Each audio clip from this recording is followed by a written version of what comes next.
Welcome to A Year of War and Peace. I'm your host, Brian E. Denton. A Year of War and Peace is a daily, year-long, chapter-by-chapter reading of and meditation on Leo Tolstoy's epic novel, War and Peace. In these videos and podcasts, you'll be treated to a free reading of one chapter per day of the novel, plus a reflective essay I've written individually tailored to that day's chapter. These readings are offered for free, though if you'd like to support me, you can do so in one of three ways. First, you could purchase my ebook, A Year of War and Peace. It features the entire novel, plus all of my reflective essays, and it's only $2.99 on Amazon.com. You could also become a patron at patreon.com/BrianEDenton. If you sign up there, you'll receive a sonnet once a month, plus a link to an ebook of my collected sonnets. Finally, if you like, you can make a one-time donation to my PayPal account. The email there is brianedenton@gmail.com. You can also use that email to contact me. I'd be happy to hear from you. Your support is greatly appreciated. Today's reading and reflection is on chapter 134. Chapter 134. The old count went home, and Natasha and Petya promised to return very soon. But as it was still very early, the hunt went farther. At midday, they put the hounds into a ravine thickly overgrown with young trees. Nicholas, standing in a fallow field, could see all of his whips. Facing him lay a field of winter rye. There his own huntsman stood alone in a hollow behind a hazel bush. The hounds had scarcely been loose before Nicholas heard one he knew, Voltorn, giving tongue at intervals. Other hounds joined in, now pausing, and now giving again tongue. A moment later he heard a cry from the wooded ravine that a fox had been found, and the whole pack, joining together, rushed along the ravine toward the rye field and away from Nicholas. He saw the whips and their red caps galloping along the edge of the ravine. He even saw the hounds, and was expecting a fox to show itself at any moment on the rye field opposite. The huntsman standing in the hollow moved and loosed his borzois, and Nicholas saw a queer, short-legged red fox with a fine brush going hard across the field. The borzois bore down on it. Now they drew close to the fox, which began to dodge between the field in sharper and sharper curves, trailing its brush, when suddenly a strange white borzoi dashed in, followed by a black one, and everything was in confusion. The borzois formed a star-shaped figure, scarcely swaying their bodies, and with tails turned away from the center of the group. Two huntsmen galloped up to the dogs, one in a red cap, the other, a stranger, in a green coat. "What's this?" thought Nicholas. "Where's that huntsman from? He's not Uncle's man." The huntsman got the fox, but stayed there a long time without strapping it to the saddle. Their horses, bridled and with high saddles, stood near them, and there too the dogs were lying. The huntsmen waved their arms and did something to the fox. Then from that spot came the sound of a horn, with the signal agreed on in case of a fight. "That's Iligin's huntsman having a row with our Ivan," said Nicholas's groom. Nicholas sent the man to call Natasha and Petya to him, and rode at a foot pace to the place where the whips were getting the hounds together. Several of the field galloped to the spot where the fight was going on. Nicholas dismounted, and with Natasha and Petya, who had ridden up, stopped near the hounds, waiting to see how the matter would end. Out of the bushes came the huntsman who had been fighting, and rode towards his young master, where the fox tied to his crupper. While still at a distance, he took off his cap and tried to speak respectfully, but he was pale and breathless, and his face was angry. One of his eyes was black, but he was probably not even aware of it. "What has happened?" asked Nicholas. "A likely thing, killing a fox our dogs had hunted, and it was my great bitch that caught it. Go to law indeed, he snatches at the fox. I gave him one with the fox. Here it is on my saddle. Do you want a taste of this?" said the huntsman, pointing to his dagger, and probably imagining himself still speaking to his foe. Nicholas, not stopping to talk to the man, asked his sister and Petya to wait for him, and rode to the spot where the enemy, Ilagian's, hunting party was. The victorious huntsman rode off to join the field, and there, surrounded by inquiring sympathizers, recounted his exploits. The facts were that Ilagian, with whom the Rostovs had a quarrel and were at law, hunted over places that belonged by custom to the Rostovs, and had now, as if purposefully, sent his men to the very woods the Rostovs were hunting, and let his man snatch a fox their dogs had chased. Nicholas, though he had never seen Ilagin, went with his usual absence of moderation and judgment, hated him cordially from reports of his arbitrariness and violence, and regarded him as the bitterest foe. He rode in angry agitation toward him, firmly grasping his whip and fully prepared to take the most resolute and desperate steps to punish his enemy. Hardly had he passed an angle of the wood before a stout gentleman in a beaver cap came riding toward him on a handsome raven-black horse, accompanied by 2 hunt servants. Instead of an enemy, Nicholas found Ilagin a stately and courteous gentleman who was particularly anxious to make the young count's acquaintance. Having ridden up to Nicholas, Ilagin raised his beaver cap and said he much regretted what had occurred, and would have the man punished who had allowed himself to seize a fox hunted by someone else's borzois. He hoped to become better acquainted with the count, and invited him to draw his covert. Natasha, afraid that her brother would do something dreadful, had followed him in some excitement. Seeing the enemies exchanging friendly greetings, she rode up to them.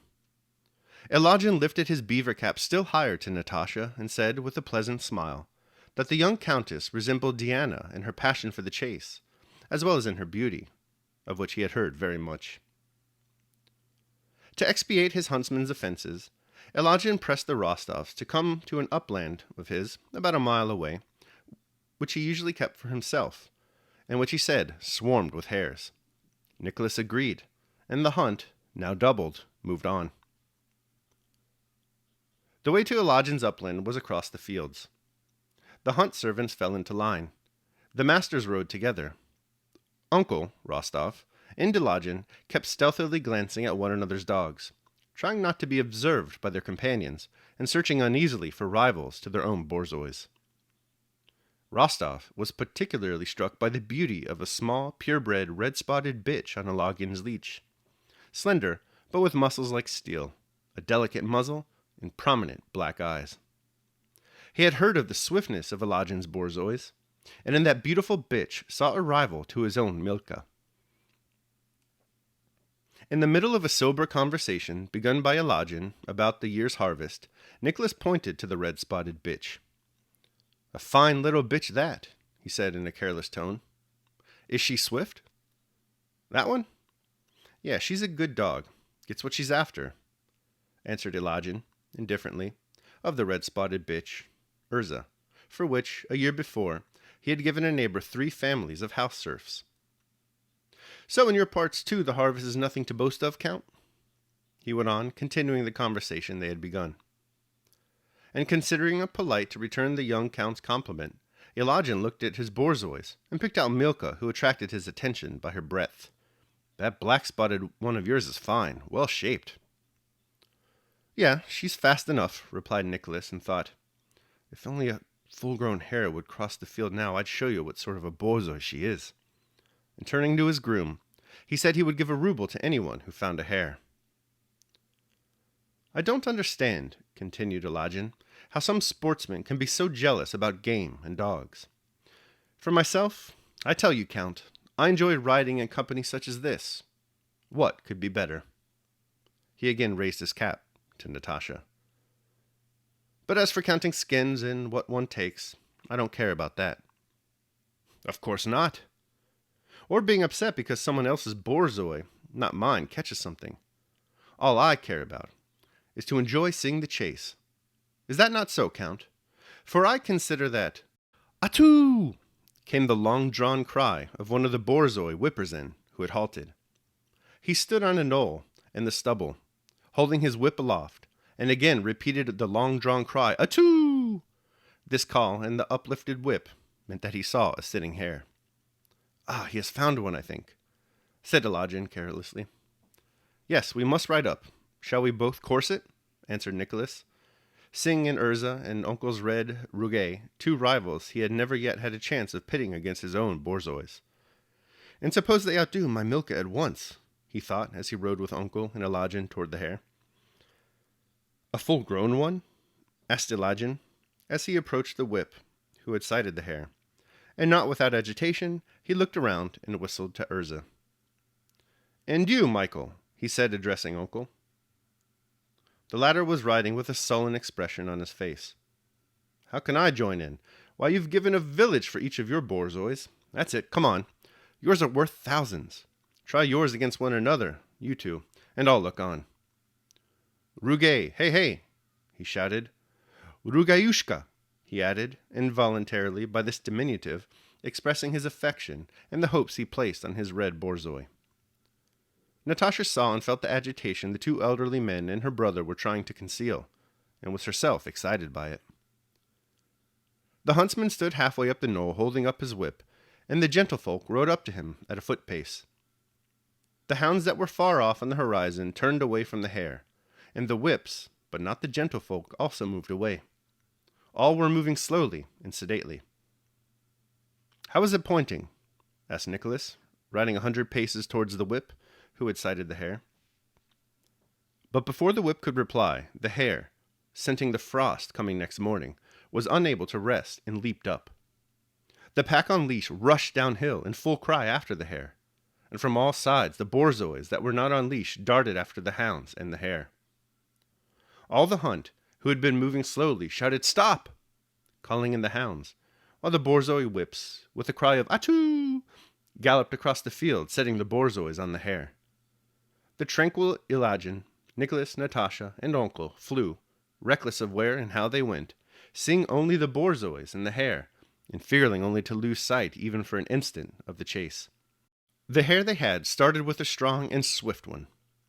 When he jumped up, he did not run at once, but pricked his ears, listening to the shouting and trampling that resounded from all sides at once. He took a dozen bounds, not very quickly, letting the borzois gain on him, and, finally having chosen his direction and realized his danger, laid back his ears and rushed off headlong.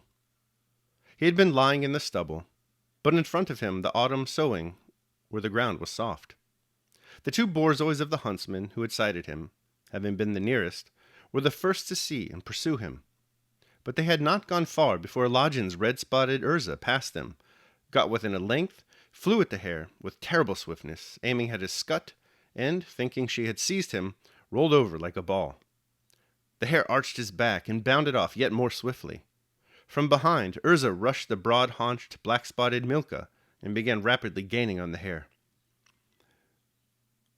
"Malashka dear!" rose Nicholas's triumphant cry. It looked as if Milka would immediately pounce on the hare, but she overtook him and flew past.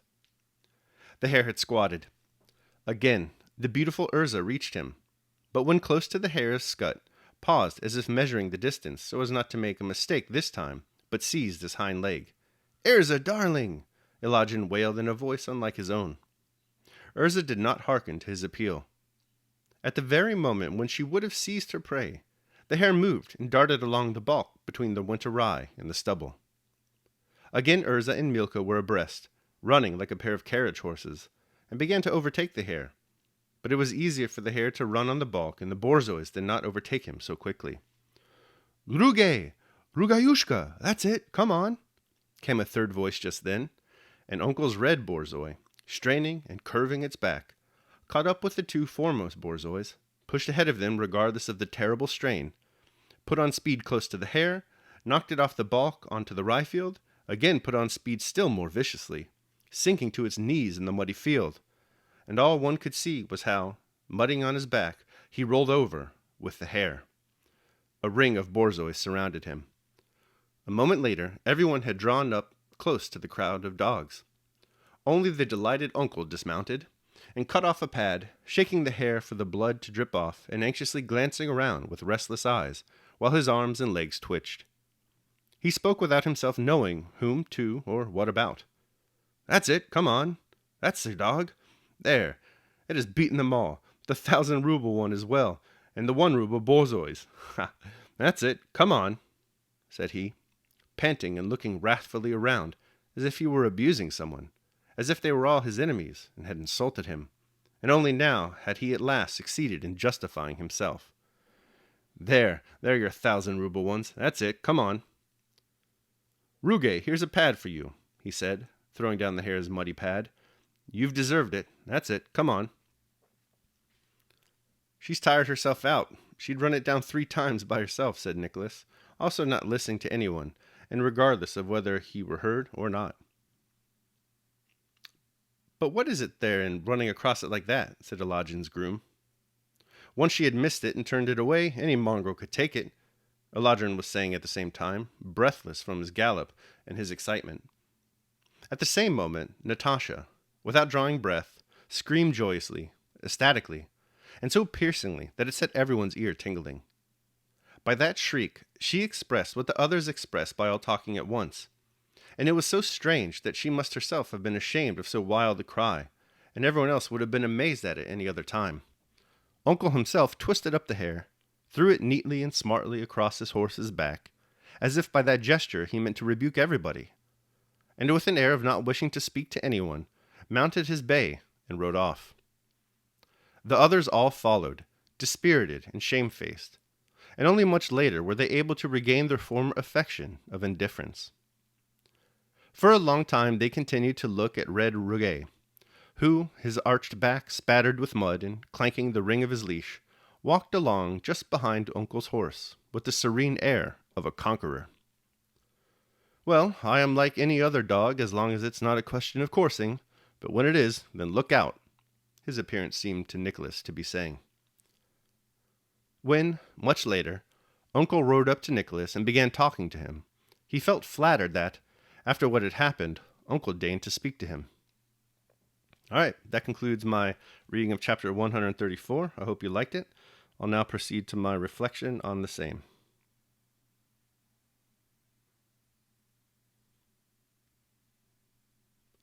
A Year of War and Peace, Day 134. The one breeds union, the other disunion. The hunt is on. The old count has gone home, and Nicholas, with Natasha and Petya watching, keenly keeps to the task at hand. He surveys the scene, and determines that it should be the perfect time and place for a fox to show itself. He's right. A red fox tears out of the bush, and Nicholas sets his team upon it. But something happens. 2 alien borzois burst out from the wood and give chase. 2 unknown huntsmen join them. Eventually, they end up capturing the fox. These huntsmen and borzoi belong to a man named Elijah. Elijah, it turns out, is feuding with the Rostovs, so you can expect how Nicholas reacts to this development. Natasha suspects he'll do something awful. Pretty much anyone who has been reading the novel so far shares her concern. Things start off just the way Natasha suspects they will. Nicholas, with his usual absence of moderation and judgment, already hates Elijah, even though the two have never met. He sets off toward him brimming with anger. But something strange happens. Strange for Nicholas, anyway. He doesn't lead with his anger, though indeed he is angry. Instead, he approaches rather calmly. This calm approach, at least externally, allows for Elijah to offer an introduction and an apology. This introduction and apology go so well that Rostov accepts Elijah's invitation to join him on his estate for a hare hunt. This is an important development for Nicholas. He's learning to shed his former angry self. Surely, a lesson in today's chapter is that anger breeds antisocial enmity, whereas calmness brings social comedy. Daily meditation. Whether it is in accordance with nature will become clear if we turn our eyes to man. What is more gentle than he while he is in his right state of mind? But what is more cruel than anger? What is more loving to others than man? What more hostile than anger? Man is born for natural help, anger for mutual destruction. The one desires union, the other disunion. The one to help, the other to harm. One would succor even strangers, the other attack what is best beloved. The one is ready even to expend himself for the good of others, the other to plunge into peril only if it can drag others along. Seneca, on anger. All right, so that concludes my reading and reflection on chapter 134. I hope you liked it. Thanks so much for joining me today. Remember that if you'd like to support me, you can do so either by purchasing the ebook, A Year of War and Peace, becoming a patron at patreon.com, or making a one-time donation to PayPal. The links to all that are below. Your support is greatly appreciated. Tomorrow we're going to be reading and reflecting on chapter 135. I hope you can join me. Until then, take care of yourselves and others.